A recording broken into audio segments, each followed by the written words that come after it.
ये समय था जून 1767, जब फ्रांस की जेफुदा गांव में 3 साल तक मौत के साथ लड़ने के बाद यहाँ के लोगों में जीत की खुशियां छा रही थी, क्योंकि वो बीस्ट तब मर चुका था जिसने 3 साल तक लोगों के मन में ये डर बनाए रखा था कि शायद ही आज उसका आखिरी दिन होगा, जिसे लोग ला बेट डूम जेवुदा यानी जेवुदा का राक्षस के नाम से जानते थे, जिसने सैकड़ों लोगों की जानें ले ली, उनके गले फाड़ के या बॉडी के टुकड़े टुकड़े करके, या फिर उससे भी ब्रूटल तरीके से।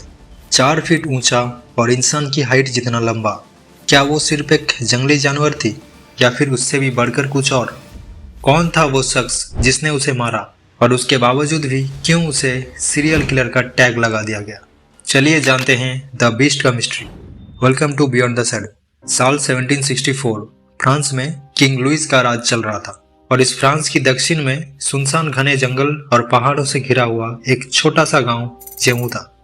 यहाँ के लोग मिट्टी और लकड़ी के घर में रहते थे और खेती करके अपना दिन गुजारा करते थे, लेकिन फिर भी खुश थे जब तक जेवुदा में द बीस्ट का एंट्री नहीं होता। गर्मी का समय चल रहा था। एक लड़की गाय चरा रही थी जंगल के पास में ही। अचानक से एक भेड़िया उसकी तरफ दौड़ के आने लगता है। वो भेड़िए जैसा दिखता था, लेकिन वो भेड़िया नहीं था, क्योंकि उसका साइज भेड़िए का दुगना था। उस लड़की को लगी कि शायद आज उसकी आखिरी दिन होगी, लेकिन सारे गाय मिलकर उस भेड़िए जैसे दिखने वाले जानवर को भगा दिया और वो लड़की बच गई। इस घटना के कुछ दिन बाद जून 30 को उस जानवर ने अपना पहला शिकार किया एक 14 साल की लड़की की। वो लड़की खेत में काम कर रही थी। अचानक से पीछे से गर्दन पर हमले ने उसकी धड़ से सिर को अलग कर दिया। गांव वालों को उसकी आधी बॉडी ही मिली, क्योंकि आधी बॉडी उस जानवर ने खा ली थी। इस घटना के बाद गांव वालों में दहशत फैल गई।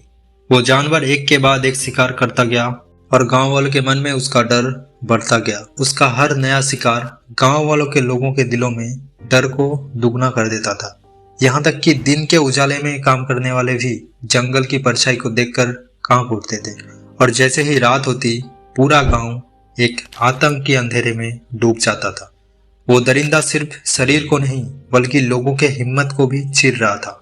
जेवुदा के लोग सिर्फ खेतीबाड़ी पर ही डिपेंडेंट थे, लेकिन जब भी कोई खेत में काम करने जाता था वो शिकार बन जाता था उस जानवर का। गांव में शिकार इतना बढ़ गया कि ये बात फ्रांस की कैपिटल पेरिस में राजा लुइस के कानों तक पहुंच गया। गांव की ये हाल सुनकर राजा ने सेनापति को भेजा कुछ सैनिक के साथ, लेकिन द बीस्ट को ढूंढने में वो नाकाम रहे। इसके बाद राजा 2 शिकारी को भेजते हैं, मार्क एंटोनी और उनका बेटा फ्रांसोआ को। वो दोनों जेवुदा में बहुत सारे भेड़िए मारते हैं, लेकिन उनमें से कोई भी द बीस्ट नहीं था। कुछ दिन बाद वो दोनों पेरिस वापस आते हैं और राजा को बोलते हैं हम उसे नहीं मार सकते, क्योंकि उस पर गोली चलाने पर भी उसका कोई असर नहीं होता, वो नहीं मरता। तब राजा लुइस ने फ्रांसिस एटोइन, जो राजा के खास आदमी में से एक थे, उनको भेजते हैं उस जानवर को मारने के लिए। फ्रांसिस एटोइन जेवुदा के जंगल में एक बड़ा भेड़िया मारते हैं जो 5.5 फीट का लंबा और 3 फीट ऊंचा, जिसका वजन था 60 केजी।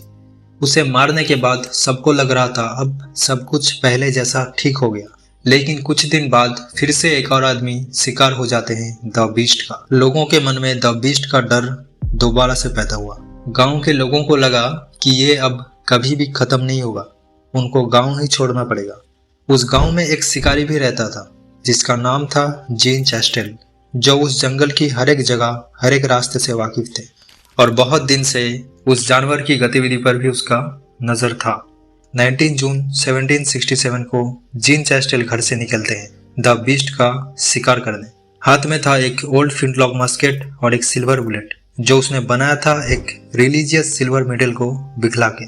चैस्टेल जंगल में एक खुले जगह में जाके बैठ जाते हैं और प्रार्थना करते हैं कि तब उसको वो जानवर दिखा। वो शांत रह के निशाना लगाते हैं और गोली चलाते हैं। गोली जाके सीधा उसके सर पर लगा और कुछ सेकंड में जमीन में गिर पड़ा द बीस्ट, जिसने 3 साल में 210 हमले किए, जिनमें से 113 लोग मारे गए, 50 लोग घायल हुए और बाकी उसके हमले से बच निकले। उसे मारने के बाद पेरिस के राजदरबार में इसे लाया गया। उसे देखकर राजा लुइस भी हैरान थे। द बीस्ट का हाइट था 4 फीट, लेंथ 6 फीट और उसका वजन था 70 किलो।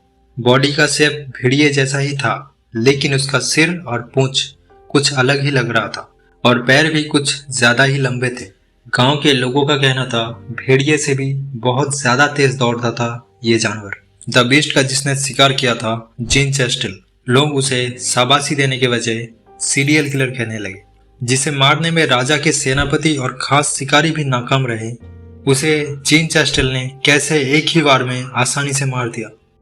लोगों का मानना था द बीस्ट जीन चेस्टल का ही पालतू था, जो उसके कहने पर ही शिकार करता था और इसलिए चेस्टल ने उसे आसानी से मार दिया।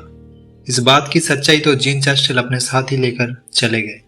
वीडियो अच्छी लगी तो लाइक, कमेंट, शेयर, सब्सक्राइब करना मत भूलना। मिलते हैं नेक्स्ट वीडियो में।